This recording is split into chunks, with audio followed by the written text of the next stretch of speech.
Kolluru వెలుమలలో best flat కోసం చూస్తున్నారా? రాధే స్కైని ఎంచుకోండి. అమిత్ షా గారి పాలనా రోజున, మోడీ గారి పాలనా రోజున ఈ సభలో మాట్లాడిన ఈ మాటలను బేస్ చేసుకుని ఆంధ్ర రాష్ట్రానికి అన్యాయం జరిగిందని వాళ్ళు అన్నారు. దాని మీద చర్చిద్దాం. డెఫినెట్గా ప్రధానమంత్రి, హోంమంత్రి అన్న తర్వాత ఖచ్చితంగా చర్చించి తీరాలి. మనం వాళ్ళని ఏమి తప్పట్లేదు, వాళ్ళు రెడీగా ఉన్నారు. అనేక సార్లు లోక్సభలో ఛాలెంజ్ చేశాడు అమిత్ షా, దాని మీద చర్చిద్దామా, రండి ఆంధ్రప్రదేశ్లో ఏం చేశారో మీరు చెప్తాను అని అనేక సార్లు అన్నాడు. ఎవడో నోటీస్ ఇవ్వాలి. ఆ నోటీస్ ఇచ్చిన వాళ్ళు కొంచెం పార్టీ నోటీస్ అనుకోండి, ఇప్పుడు లీడర్ ఆఫ్ ద పార్టీ ఇచ్చాడు అనుకోండి, డెఫినెట్గా దాని వాల్యూ వేరు. నాలాంటి వాడు ఒక సింగిల్ మెంబర్ ఇచ్చాడు అనుకోండి, దాని వాల్యూ వేరు, అది వెనక్కి వెళ్తుంది. ఎందుకంటే రోజు పార్లమెంట్ నడిచేదే 50 రోజులు 60 రోజులు నడుస్తుంది.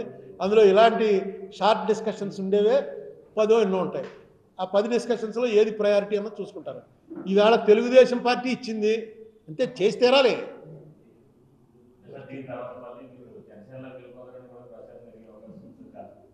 నాది, నేను అనేక సార్లు చెప్పాను, నాది వాలంటరీ రిటైర్మెంట్, కంపల్సరీ రిటైర్మెంట్ కాదు. నేను కావాలని రిటైర్ అయిపోయాను. నేను ఎందుకు వెళ్తాను? ఇంకా కంపల్సరీగా తోసేసి ఏ అవకాశం లేకుండా ఖాళీగా ఉంటే ట్రై చేసుకుంటూ ఉంటాం, అందులోకి వెళ్దామా ఇందులోకి వెళ్దామా అని.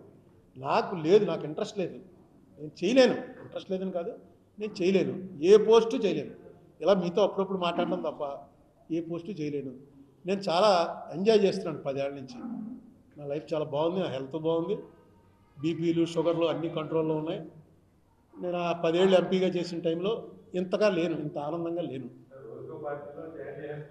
సరదాగా మేము కూడా చూసుకుంటూ ఉంటాం, ఏమైంది, ఓహో ఇవాళ ఈ పార్టీలో పెట్టారా అని. అండి మార్గదర్శి మొత్తం అంతా కోర్టులో ఉంది కదా. నేను ఇక్కడ మీకు చెప్పేస్తే కోర్టులో ఏం చెప్పను.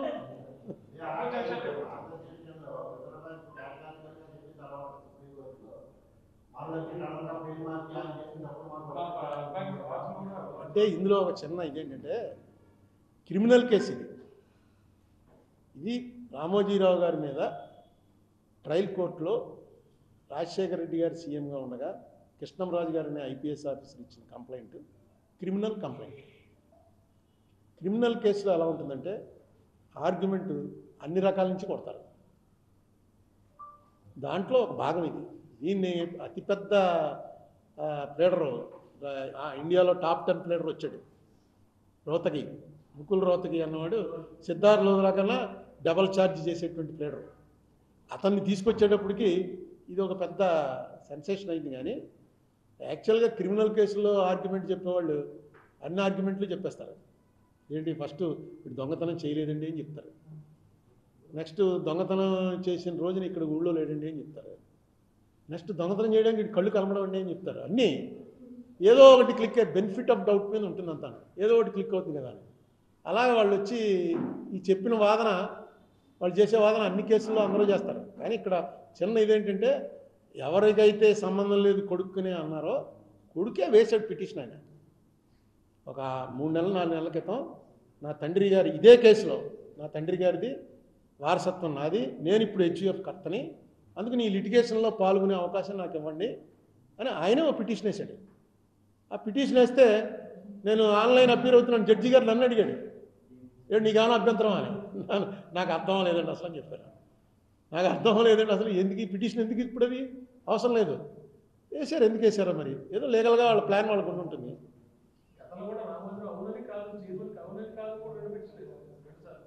నేను ఈ కేసులో నా పాత్ర ఏంటో నిజంగా నాకే తెలియదు. ఎందుకంటే నేను పార్టీ కాదు, సుప్రీంకోర్టులో పార్టీని, కానీ ఇక్కడ పార్టీ కాదు. పార్టీ కాదని చెప్పి పూర్తిగా మనం కూడా మీలాగే టీవీలో చూసుకుందామా అంటే అసిస్ట్ ద కోర్ట్ అన్నాడు ఆయన. అసిస్ట్ ద కోర్ట్ అన్నాక ఈయన కూడా అసిస్ట్ చేయడానికని సిద్ధార్థ లోధరా వచ్చి ఆర్గ్యుమెంట్ చెప్పాడు. అసిస్ట్ ద కోర్ట్ అంటే అమికస్ క్యూరీ అంటారు. అమికస్ క్యూరీ అవ్వడానికి కావాల్సిన అర్హతలన్నీ ఆయన చదివి ఈయనకి ఏమున్నది అర్హత, ఏ అర్హత ప్రకారం ఇతన్ని అమికస్ క్యూరీగా అపాయింట్ చేశారు, ఇవ్వలేదు. అదే జడ్జి గారు అన్నాడు, అన్నీ విని మన హైకోర్టు జడ్జి గారు అన్నాడు, ఆ సంగతి మేము తర్వాత తెలుసుకుంటాంలే, ముందు మీ గొడవ మీరు చెప్పండి అన్నాడు. అంటే నన్ను ఇంకా ఉంచాడు. ఇక్కడ సుప్రీంకోర్టు పెట్టింది కదా, ఈయన కాదన్నాడు. నా పాత్ర ఏంటో నాకు ఆఖరి రోజున 1 గంట టైం ఇస్తారు. ఆ గంటలో మొత్తం ఈ గొడవ అంతా కూడా కోర్టు ముందు చెప్తాను, మీరు అందరూ కూడా చూడొచ్చు. ఎందుకంటే ఇప్పుడు కోర్టు లైవ్ వచ్చేస్తుంది. ఏమండి రేవంత్ రెడ్డిని కలిసి నేను అడగటానికి నా ఇదే చెప్తున్నాగా ఇప్పుడు నా స్థాయి ఏంటి, నా అర్హత ఏంటి అన్న దాని మీద చాలా కాన్ఫ్లిక్టింగ్గా వచ్చాయి. నేను పార్టీ అయితే అందులో వెళ్ళి ఎఫిడేవిట్ ఏంటి అని అడగచ్చు. నేను పార్టీ కాదు, అసిస్ట్ ద కోర్ట్ అంటే కోర్టు వారితో సమాన స్థాయిలో పెట్టారు, కొంచెం కింద బెంచ్ క్లర్క్ స్థాయిలో పెట్టారు ఇంకో, కానీ ఆ స్థాయిలో పెట్టారు కొద్దిగా తగ్గించి. అంచేత దీని మీద పోనీ అలా ఇటేపు వచ్చి ప్లేడర్ చదివిన కూర్చుని మనం మాట్లాడచ్చా అంటే అది లేదు. కోర్టు వారు ఏమన్నా అడిగితేనే నేను నోరిప్పాలి తప్ప నేను అనుకోవడం.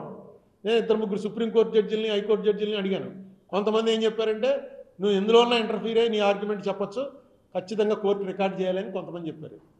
కొంతమంది ఏం చెప్పారంటే కోర్టు వారు నిన్ను అడిగినప్పుడే నువ్వు చెప్పాలి అని కొంతమంది చెప్పారు. అందుకని ఈ గొడవ అంతా ఎందుకని మౌనంగా ఉన్నాను. డెఫినెట్గా ఒక జడ్జిమెంట్లో ఒక ఆర్డర్, డాకెట్ ఆర్డర్ అంటారు, ఒక ఆర్డర్లో రాశారు క్లియర్గా. ఇది సిద్ధార్థ లోద్రా గారు ఈయన ఎలాగ ఇంటర్ఫీర్ అవుతాడని ఎత్తినప్పుడు ఆ డాకెట్ ఆర్డర్లో అరుణ్ కుమార్ ఏం చెప్పాడు అన్నది ఆఖరి రోజున ఉంటాము. ఆయన చెప్పేవన్నీ కూడా కంక్లూజన్ స్టేజ్లో తీసుకుని దాని మీద డిసైడ్ చేస్తాం అని డాకెట్ ఆర్డర్లో రాశారు. కాబట్టి మనం అన్నీ వినాలి ఇప్పుడు, లేకపోతే అసలు వినక్కర్లేదు అక్కడ ఏం జరుగుతుందో. ఇప్పుడు ఎందుకు వినాలంటే ఆఖరిలో మనం ఏదో చెప్పాలి కదా. వింటున్నాను, చెప్తాను, చెప్పినప్పుడే ఇంక ముందు చెప్పకూడదు. చెప్తే అసలు ఈ ప్రెస్ మీట్లు నేను మాట్లాడిన మాటల వల్లే మొత్తం అసలు వాళ్ళకంతా సర్వనాశనం అయిపోయినట్టుగా సిద్ధార్థ లోద్రా గారు సుప్రీంకోర్టులో చెప్పాడు. ఈనాడు వాళ్ళు ఆ మాట అంటే ఎంత బాధగా ఉంటుంది. ఈనాడు పొద్దున్న లేచేటప్పటికి దడదరా, ఎవడకు కావాలంటే వాడిని మొత్తం గాలి తీసేయగలరు. అది చిట్ ఫండ్ కంపెనీ, అదే కన్ఫ్యూజను.